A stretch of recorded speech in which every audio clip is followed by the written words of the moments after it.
Daniel Carter stood in the center of the Galactic Council chamber and felt the weight of 47 alien species staring down at him.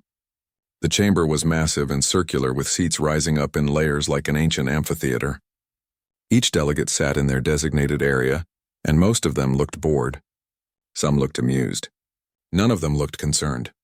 Daniel had been making the same request for 3 months now, and each time the answer was the same. The Vrexian delegate leaned forward in his seat. His insect-like body clicked and chittered as he spoke. The translator in Daniel's ear turned the sounds into words.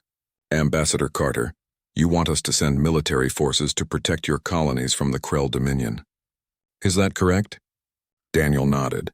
3 of our settlements have been attacked. 200,000 people are dead. We need help." The chamber erupted in sounds that his translator couldn't quite capture. Some species laughed. Others made noises that seemed dismissive. The Tarathi representative glowed with colors that shifted from blue to yellow. Daniel's translator called it amusement mixed with pity. "Human," the Tarathi said in a voice like wind chimes. "Your species joined the galactic community only 30 years ago. The Krell have been raiding systems for thousands of years. This is simply how things work in contested space." Daniel felt his jaw tighten but kept his voice level. "How things work? You're talking about mass murder." A floating jellyfish-like creature undulated, and what Daniel had learned was laughter. The Zifferon counselor spoke in bubbling tones. "Your people should not have settled so far from protected space. You lack the strength to defend such ambitious expansion. Perhaps this will teach humanity to know its place." Behind Daniel stood Commander Lisa Morgan. She wore her Earth Defense Force uniform with pride, and her hands were clenched into fists at her sides. She had served for 20 years, and hearing these aliens dismiss human lives so casually made her want to scream, but she stayed silent. This was Daniel's show. The High Chancellor raised one claw for silence. He was an old Vrexian whose shell bore scars from centuries of life. "Ambassador Carter, the Council has reviewed your request in multiple sessions. Our position remains unchanged. Humanity is too new to the galactic stage. Your technology is primitive.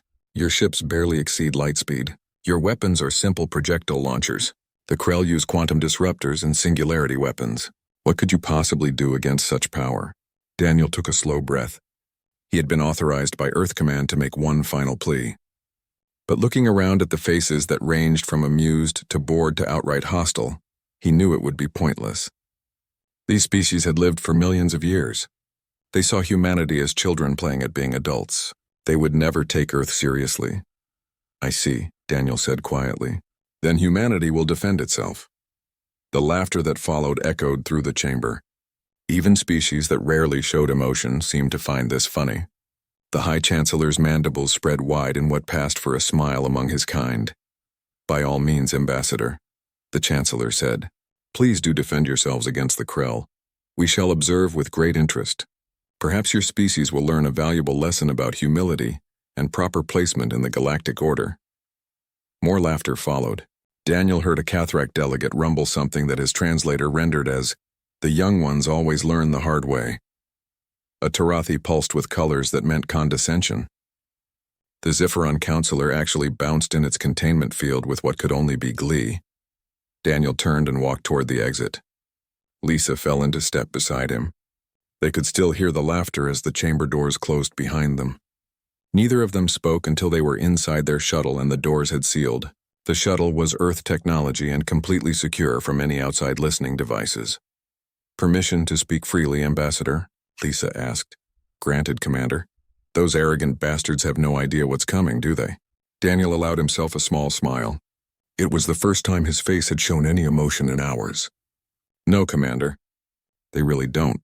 He pulled out his secure communicator. The device was small and black and used quantum encryption that no Council species had ever seen before. He typed a simple message to Earth Command. "Request denied. Proceed to Phase 2. The response came back in less than 5 seconds. "Acknowledged. Unleashing Protocol Omega." Lisa watched Daniel's face as he read the response. "It's really happening then?" "We're going to show them." "Not just show them," Daniel said. "We're going to make them understand that humanity didn't ask for help because we're weak. We asked because we believed in cooperation. We believed the Council actually meant something when they talked about mutual defense and protecting all member species. And now, Now they'll learn what happens when you mistake patience for weakness. Daniel looked out the viewport at the stars streaming past. The council thinks they know everything because they're old. They think their way is the only way because it's worked for millions of years. But they forgot something important. What's that? That humanity didn't reach the stars by following someone else's rules. We did it by making our own. Daniel's smile grew colder. For 30 years we've played their game. We showed them our patrol fleet and let them think that was everything we had. We smiled and nodded and acted like grateful children learning from wise elders. Lisa felt a surge of pride. She had been part of the deception from the beginning. Every Earth Defense Force officer had been. They had shown the Council exactly what the Council expected to see. Simple ships with conventional weapons. Nothing threatening. Nothing that would make the ancient species nervous. What they hadn't shown was the construction happening in the Kuiper Belt. The shipyards hidden behind sensor screens and buried in asteroids. The weapons development that had taken every lesson humanity learned from centuries of warfare and applied it to space combat. The fleet that officially didn't exist. How long until the Krell reached New Montana? Daniel asked. Lisa checked her datapad. 16 hours. Admiral Henderson is already moving the first fleet into position. And the Council? They have no idea. As far as their sensors know, that entire sector is empty except for the colony itself. Daniel nodded. New Montana was home to 8 million people. Most of them were farmers and miners. They had gone to the frontier to build new lives. They had dreamed of something better. And the Krell saw them as prey. The Council saw them as acceptable losses in the grand scheme of galactic politics. Earth saw them as citizens worth defending. Send a message to Admiral Henderson, Daniel said. Tell him the Council has made their position clear. He is authorized to use any means necessary to protect our people. No restrictions. No holding back. Show them everything. Lisa's fingers flew across her datapad. Message sent.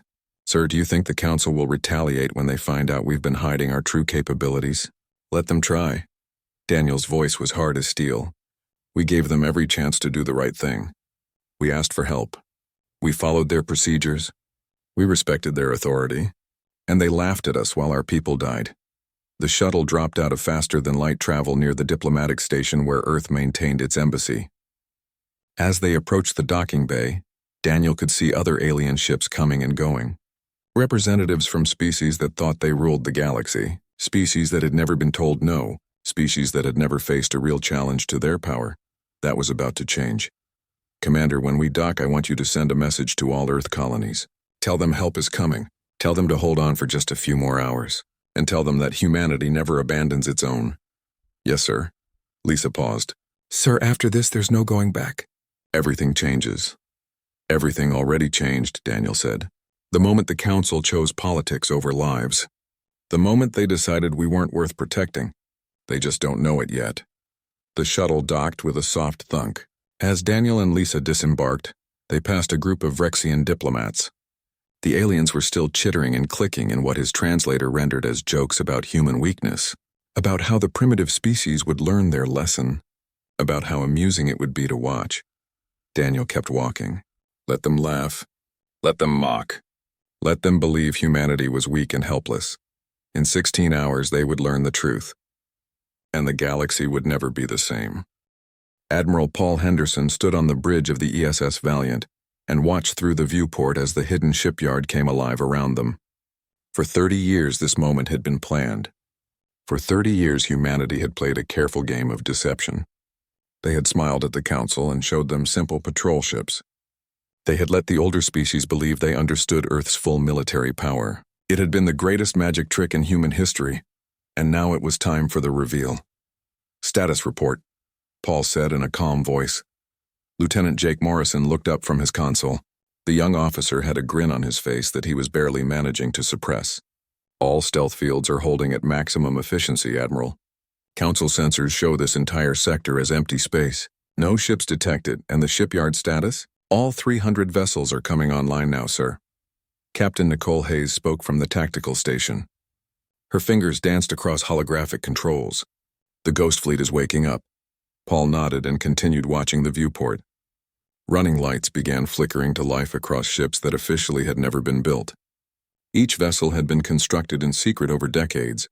Engineers and shipbuilders had worked in hidden facilities scattered throughout the Kuiper Belt. Materials had been gathered from asteroids.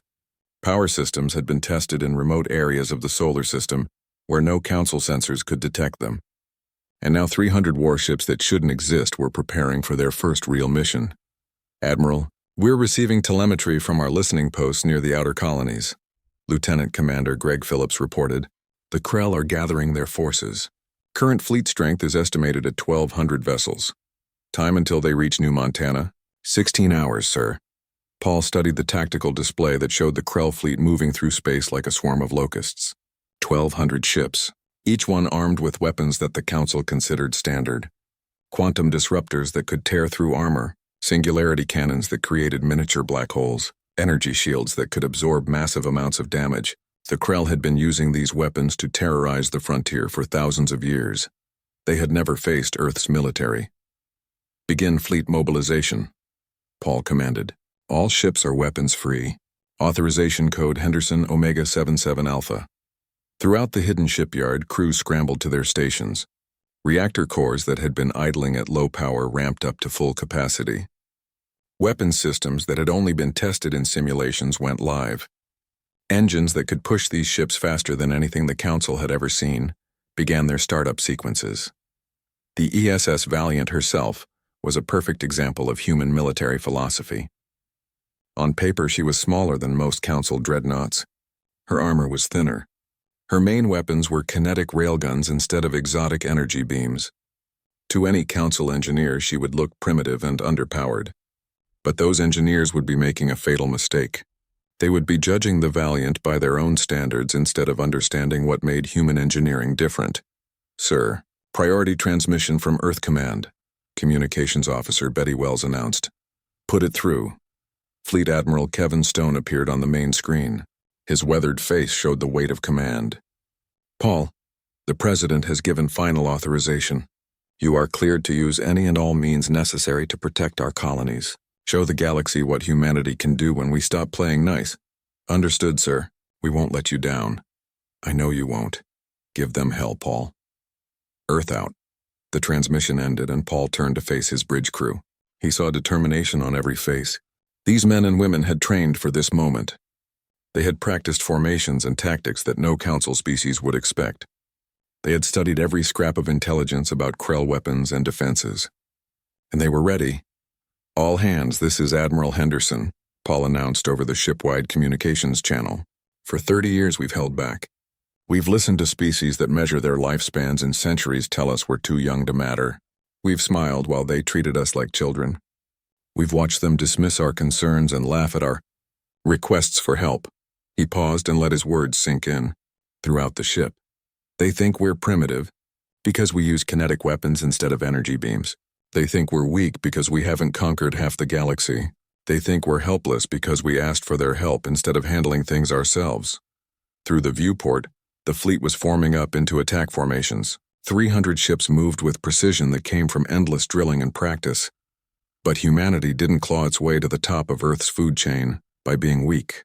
We didn't split the atom and reach the stars by being primitive. We didn't build a civilization from nothing by being helpless. We did it by being the most stubborn, innovative, and adaptable species our world had ever seen. Paul's voice grew harder. The Krell are coming to slaughter 8 million civilians. They expect no resistance. They expect us to run or beg or die quietly, and the Council expects us to fail. They're all about to learn that expecting things from humanity is a very dangerous game. He gripped the railing in front of his command chair. The Krell think they're hunting sheep. Let's show these bastards what happens when the sheep turn out to be wolves. All ships prepare for hyperspace jump to New Montana. Time to go to work. The bridge crew moved with practiced efficiency. Helmsman Lieutenant Chris Palmer called out vectors and coordinates. Navigator Ensign Karen White confirmed the jump calculations. Weapons Officer Commander Steve Brooks armed every railgun and missile system on the ship. All ships report ready for jump. Jake announced, "Execute jump," Paul ordered. Space twisted and the ESS Valiant leapt forward faster than light. Behind her, 299 other ships did the same. The hidden fleet vanished from the Kuiper Belt shipyard in perfect synchronization. For a moment, the secret facility was empty and silent. Then the maintenance crews emerged from their stations and began preparing for the fleet's return. They didn't know if all 300 ships would come back. War was unpredictable, but they knew that humanity had finally stopped hiding. And that was worth celebrating regardless of the outcome. Inside the hyperspace tunnel, the Valiant's crew made final preparations. Nicole ran diagnostics on every weapon system. Greg coordinated with the other ships to ensure perfect formation when they arrived. Betty monitored all communication channels for any sign the Krell had detected them. Paul sat in his command chair and thought about the 8 million people on New Montana. Most of them had no military training. They were farmers growing crops in alien soil, miners extracting resources from asteroids, teachers educating children, shopkeepers and doctors and engineers and artists, normal people living normal lives on the frontier. The Krell saw them as targets. The Council saw them as acceptable casualties. Earth saw them as citizens. 60 seconds to emergence, Chris announced. All stations report ready, Jake added. Paul felt a familiar calm settle over him. This was what he had trained for his entire career. This was why humanity had built a fleet in secret.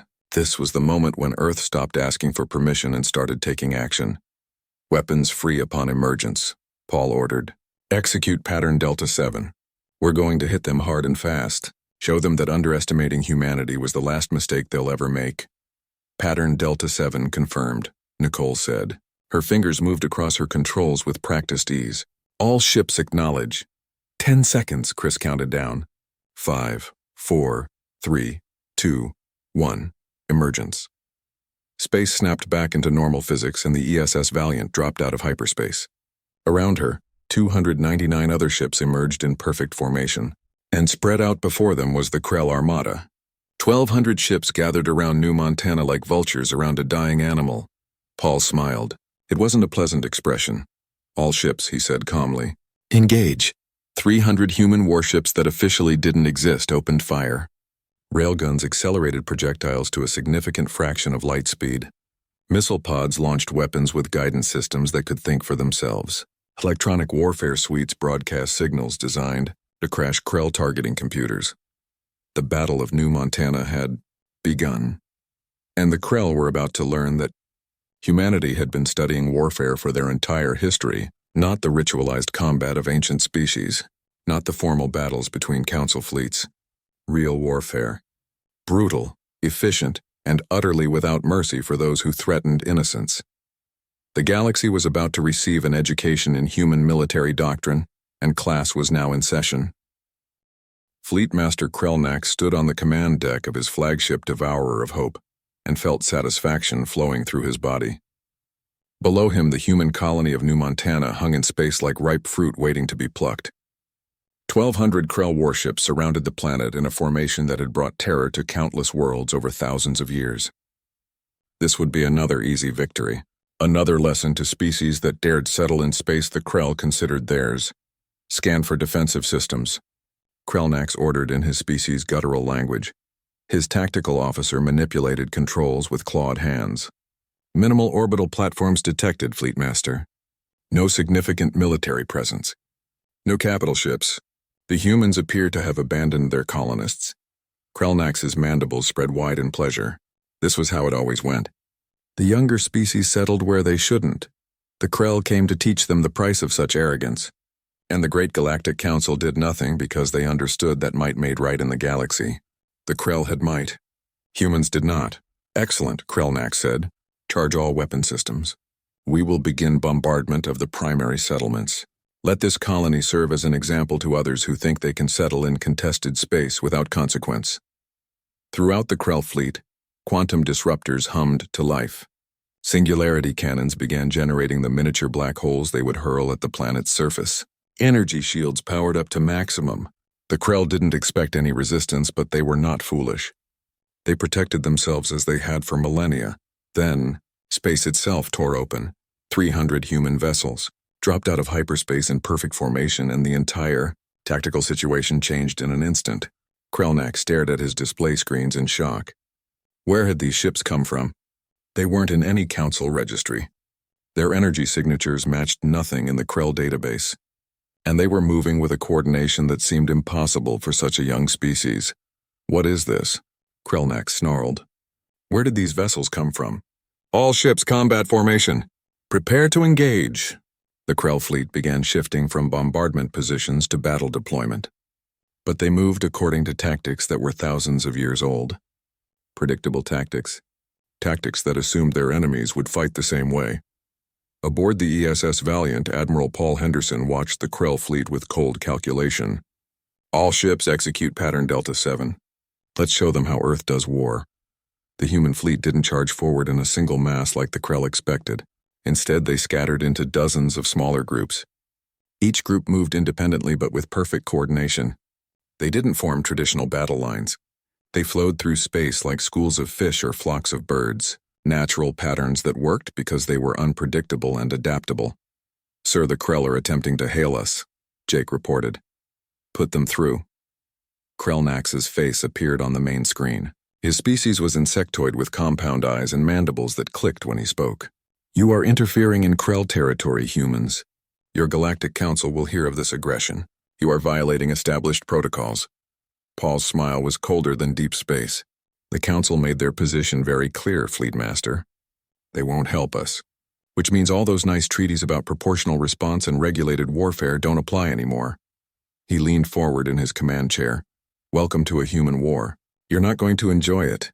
Paul cut the transmission and turned to Nicole. "Weapons free. Show them what we've been working on." The ESS Valiant's railguns fired first. Unlike the energy weapons that Council species favored, these were pure kinetic weapons. Solid slugs of dense metal accelerated to incredible speeds by powerful magnetic fields. They moved at a significant fraction of light speed, and when they hit their targets, the result was devastating. The first Krell cruiser simply ceased to exist. One moment it was a functioning warship. The next moment it was expanding clouds of debris and vapor. The kinetic energy of the railgun slugs had been too much for its shields and armor to handle. Energy shields were designed to dissipate energy weapons. They did almost nothing against solid projectiles moving at relativistic speeds. "Sir, the Krell are returning fire," Jake announced. "Evasive pattern, Charlie. Point defense to maximum." The Krell's quantum disruptors lanced through space.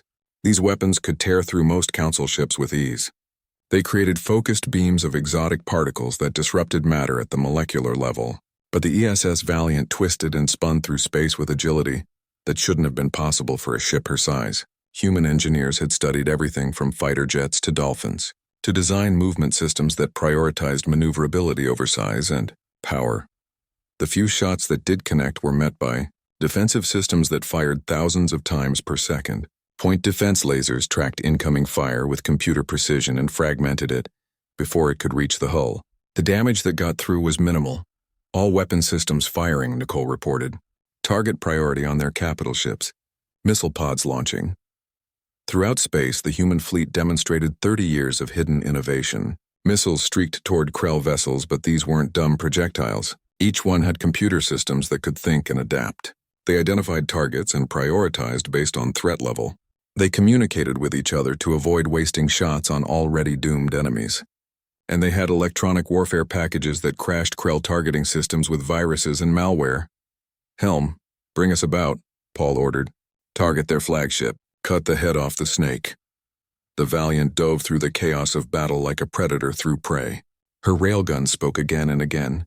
Each shot was precisely calculated by computers that could process millions of variables per second. Krell ships that had terrorized the frontier for millennia were being torn apart by weapons the Council had called primitive. Greg watched his tactical display with something close to awe. "Admiral, our fleet is operating at 93% efficiency. The Krell are down to 68% and falling fast." "They're not adapting," Nicole observed. "They keep trying the same tactics," Paul nodded. It was the weakness of ancient species. They had fought the same way for so long they couldn't imagine doing it differently. The Krell expected enemies to form battle lines and trade shots until one side broke. They expected shields to matter and armor to hold. They expected warfare to follow rules and patterns. Humanity had spent 10,000 years learning that war had no rules. "Only survivors and casualties. They're breaking formation," Nicole reported. "Multiple ships attempting to retreat." "Negative," Paul said flatly. "Pattern Omega. No survivors for ships that fired on our colonies. Any vessel that surrenders and powers down weapons gets accepted. Otherwise, destroy them all." What followed would be recorded in galactic history as a turning point. The Krell had come expecting to slaughter civilians. Instead, they found themselves in a knife fight with a species that had perfected the art of violence through millennia of practice. Human ships moved in ways that seemed to defy physics. Human weapons hit with precision that seemed impossible, and human tactics adapted and evolved in real time as the battle progressed. A group of Krell destroyers tried to overwhelm a single human frigate with numerical superiority. The frigate launched a spread of missiles that split into dozens of submunitions. Each submunition tracked a different target. Within 90 seconds, all 5 Krell destroyers were drifting wrecks. A Krell dreadnought tried to use its superior firepower to simply overpower human defenses through volume of fire. 3 human cruisers converged on it from different angles and hit it with synchronized railgun strikes. The dreadnought's shields collapsed and its hull came apart like paper. The Devourer of Hope tried to rally the Krell fleet around itself. Admiral Henderson personally led a strike force of 20 ships against it. The human vessels moved like dancers, weaving through defensive fire that would have destroyed any council ship. Their railguns hammered the flagship from every angle. Their missiles found weak points in its armor and exploited them ruthlessly. Krellnax watched his command displays in horror as his fleet was systematically destroyed. How was this possible? Humans were primitive. Humans were weak. Humans were supposed to be easy prey, but these ships fought with a ferocity and intelligence he had never encountered. They didn't just fight to win. They fought to annihilate. All ships surrender, Krellnax broadcast. Power down weapons. Request mercy. Throughout the remaining Krell fleet, ships began shutting down their weapons and shields. It was a humiliating admission of defeat, but it was better than death. In 47 minutes, the battle was over. Of 1,200 Krell vessels, 372 had surrendered. The rest were debris fields. Human casualties were minimal. 15 ships damaged, 2 destroyed. 143 crew members killed in action. As the last Krell ship powered down its weapons, Paul sat back in his command chair. Get me a channel to all Krell vessels. When the connection was established, he addressed them with the same cold calm he had maintained throughout the battle. This message is for the Krell Dominion, and anyone else listening. You attacked our civilians. You murdered our people. When we asked the Council for help, they laughed at us. He paused to let that sink in. The emergency session of the Galactic Council was unlike anything in its 1,000-year history. Every delegate had arrived within hours of receiving the transmission from New Montana. The chamber that usually echoed with bored voices now crackled with tension that needed no translator to understand. Ambassador Daniel Carter stood in the center of the room, and this time nobody was laughing. The High Chancellor's voice shook with barely controlled fury. You deceived us, Ambassador Carter. You hid your true military capabilities. You built an entire fleet in secret while pretending to be weak and helpless. Daniel met the old Vrexian's gaze without flinching. We didn't deceive anyone. You saw our patrol fleet and assumed that was everything. You made that assumption based on your own arrogance. We never claimed those were our only ships. You simply never asked.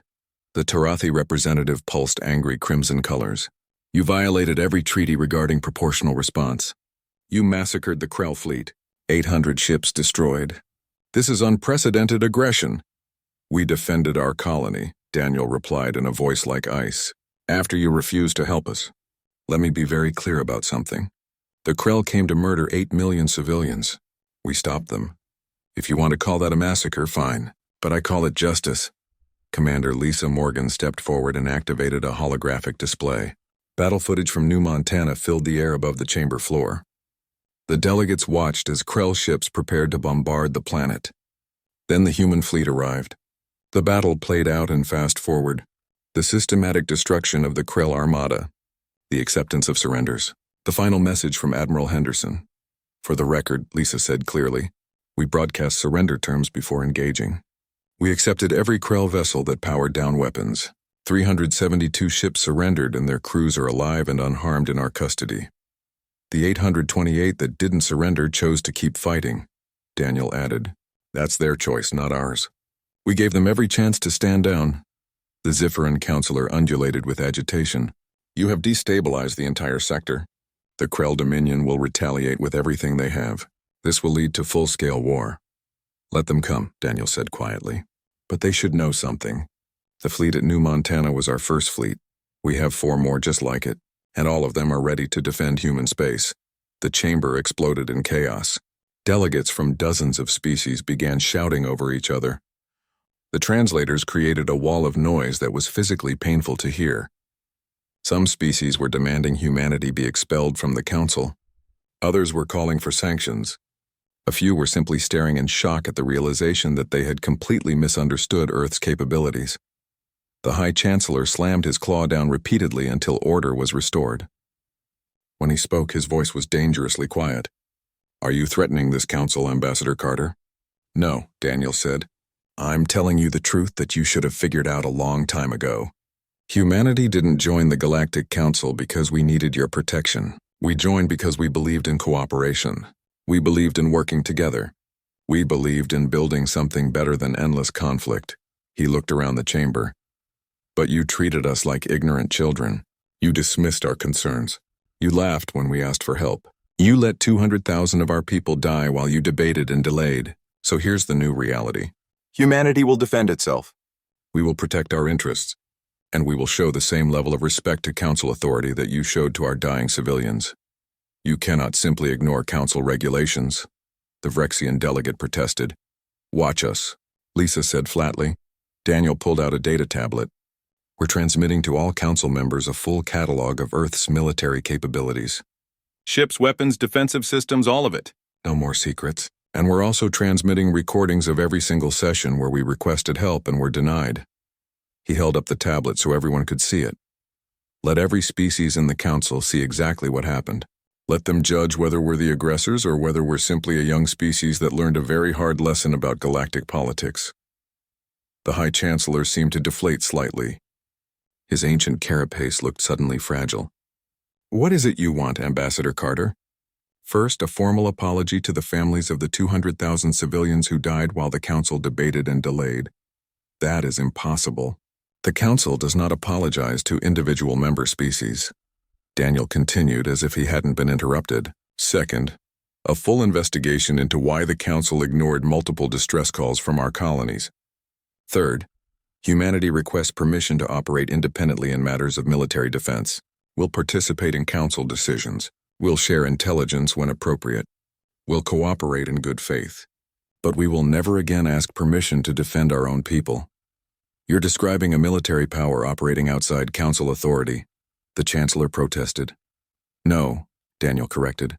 "We're describing exactly what the Vrexian Empire, the Tarathi Confederation, and at least a dozen other council members already do. You just never had a problem with it before because they were old enough and powerful enough that you couldn't push them around." He locked eyes with the High Chancellor. "Humanity is giving you a choice. Accept us as equal partners with the same rights and autonomy as any other major power. Or watch as we exercise those rights anyway and let the council try to stop us." The silence that followed was absolute. Every delegate in the chamber understood what was being offered. This wasn't a request. This wasn't a negotiation. This was humanity drawing a line and daring the council to cross it. Finally, the Cathrak delegate spoke. His deep rumbling voice cut through the tension. "Perhaps we have treated the humans unfairly." Several delegates turned to stare at him. The Cathrak were one of the oldest and most respected species in the council. Their words carried weight. "The Cathrak clans recognize humanity's right to self-defense," the delegate continued. "We also recognize that the human fleet at New Montana showed remarkable restraint. They could have destroyed all Krell vessels. They chose to accept surrenders. That speaks to honor, not aggression." Other delegates began murmuring. Daniel could see the political calculations happening in real time. The council was realizing they had made a serious miscalculation. Now they had to decide whether to adapt or face conflict with a species that had just proved it could fight. The High Chancellor spoke slowly. "The council will take your requests under advisement. There will be hearings, investigations, debates. These things take time." "Fine," Daniel said. "While you're debating, humanity will continue defending its interests. And Chancellor, one more thing." "What?" "The survivors of the Krell fleet are already talking. Word is spreading throughout the frontier about what happened at New Montana. Every species that's been victimized by raiders and pirates that the council was too busy to deal with is watching this very carefully." He let that hang in the air. "Humanity isn't asking for special treatment. We're asking for the same respect you give to everyone else." And if you can't provide that, then a lot of species are going to start asking why they need the council at all. Daniel turned and walked toward the exit. Lisa fell into step beside him. The chamber remained silent as they left. Not the mocking silence from before. This was the silence of species realizing their galaxy had fundamentally changed, and they hadn't seen it coming. Behind them, the Cathrak delegate turned to the High Chancellor. You should have helped them when they first asked. They were young, unproven. We couldn't know they had such capabilities. They were dying, the Cathrak rumbled. And you chose politics over lives. Now they have proven themselves the only way that matters in this galaxy, through strength. You created this situation by treating them with contempt. Now you must live with the consequences. The High Chancellor sat in his seat and felt the weight of his centuries pressing down on him. The Cathrak was right. The Council had assumed that age equaled wisdom and strength. They had treated humanity like children playing at being adults, and now those children had revealed themselves to be something far more dangerous, a species with nothing to lose and everything to prove. In the days that followed, the Council would debate and argue and try to reassert control, but everyone knew the truth. The galaxy's political order had shifted. Humanity had forced their way to the table not through patience or diplomacy, but through the oldest argument in the universe. Overwhelming force applied with precision and purpose, and every species in the Council was now doing calculations about what this meant for their own position and power. 3 months after the Battle of New Montana, the galaxy looked very different to those who understood what they were seeing. Admiral Paul Henderson stood on the observation deck of the ESS Valiant and watched as supply ships moved between the vessels of his fleet. The ghost fleet that had shocked the Krell and the Council was no longer hidden. 5 massive fleets now operated openly in human space, and nobody was laughing anymore. Admiral, you have a visitor, Jake announced over the intercom. Paul turned to see Ambassador Daniel Carter stepping onto the observation deck. The 2 men had worked together to plan humanity's reveal, and both carried the weight of decisions that had changed galactic politics forever. Daniel walked over to stand beside Paul at the viewport. The Council finally made their decision, Daniel said without preamble. And humanity has been granted what they're calling special defense status. Essentially, we have the same military autonomy as the major powers. We can defend our interests as we see fit with no prior approval needed. Paul allowed himself a slight smile. That's a start. It gets better, Daniel continued. 17 other species have requested similar status. They're citing humanity's case as precedent. The Council is having what my staff is calling an existential crisis about what this means for galactic governance. Do you think they've learned anything? Daniel considered the question. Some of them have. The Cathrak have proposed a complete restructuring of Council military protocols. The Tarathi are pushing for faster response times to distress calls. Even the Vrexians are admitting that maybe treating newer species like ignorant children wasn't the best long-term strategy. What about the Krell? Daniel's expression hardened. The Dominion has withdrawn from all contested border space. They've also begun internal discussions about actually joining the Council as legitimate members, rather than operating as raiders outside Council law. You think they're serious? I think they're terrified, Daniel said bluntly. They've been raiding the frontier for thousands of years because nobody could stop them. Now they know someone can. The smart ones are looking for a way to reform and save face. The stubborn ones will learn the hard way. They stood together watching the stars in comfortable silence. Paul had spent 30 years preparing for war. Now he was trying to figure out how to build peace from the ashes of that preparation. It was harder than he had expected. You know what the strangest part is? Daniel said after a while. Half the Council is furious with us. They think we're dangerous upstarts who need to be put back in our place. But the other half is grateful. Species that have been victimized for generations are asking how we did it, how we built a military that could stand against powers that have existed for millions of years. What do you tell them? The truth. That we didn't have millions of years of tradition telling us how warfare should work. We had to figure it out ourselves.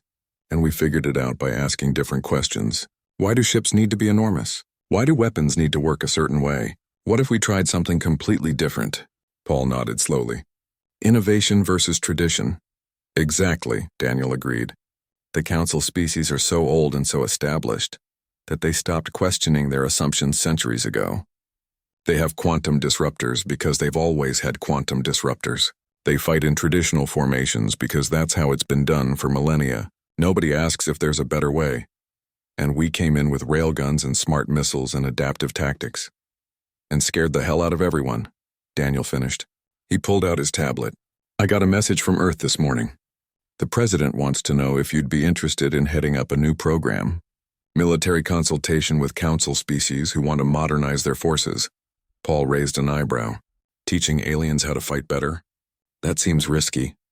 The Secretary of Defense said exactly the same thing. But think about it. Right now we're the new scary thing in the galaxy. In a few decades there'll be something newer and scarier. Better to have allies who can actually fight alongside us than to stand alone.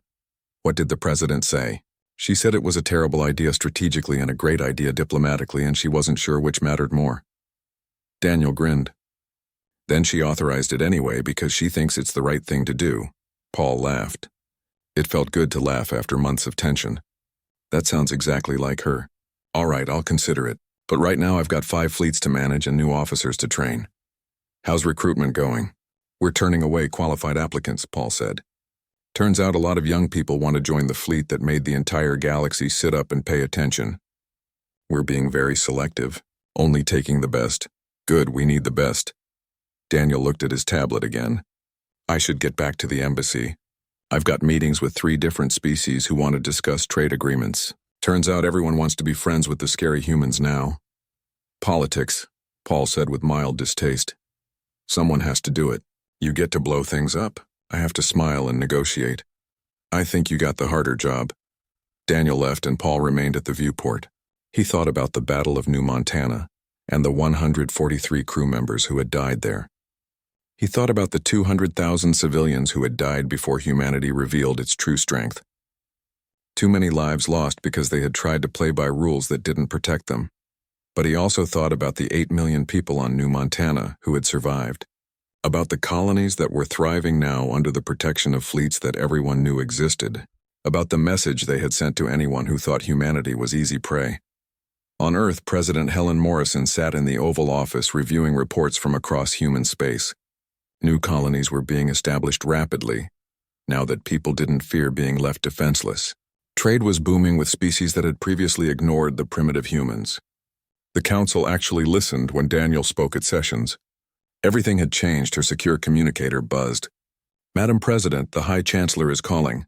Put him through. The Vrexian's face appeared on her screen. He looked older somehow, more tired. Madam President, I wanted to speak with you personally. I'm listening, Chancellor. The Council has formally approved your special defense status.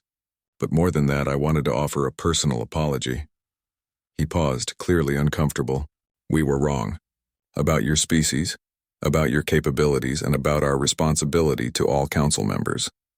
The lives lost because of our inaction cannot be restored, but perhaps we can ensure it never happens again. Helen studied his face carefully. Was this genuine or just political maneuvering? She decided it didn't matter. The result was the same either way. Chancellor, I accept your apology. But understand something. Those weren't just statistics to us. They were people with names and families and dreams. My people will never forget that the Council failed them when it mattered most. I understand. Good. Because here's what happens next. Humanity will work with the Council in good faith. We'll share intelligence. We'll cooperate on mutual threats. We'll be the partners you should have let us be from the start. But we will never again put our safety in someone else's hands. We will never again trust that age equals wisdom. And we will never again mistake political expediency for justice. The Chancellor nodded slowly. That seems fair. One more thing. We're going to help other species who ask for it. Species that have been victimized the way we were. We're going to share what we've learned about defense and innovation, and the Council is going to let us do it without interference. That could change the balance of power throughout the galaxy. Yes, Helen said simply. It could. But maybe that's not a bad thing. Maybe the galaxy needs some change. After the call ended, Helen looked out her window at the city beyond. Humanity had come so far from caves and stone tools.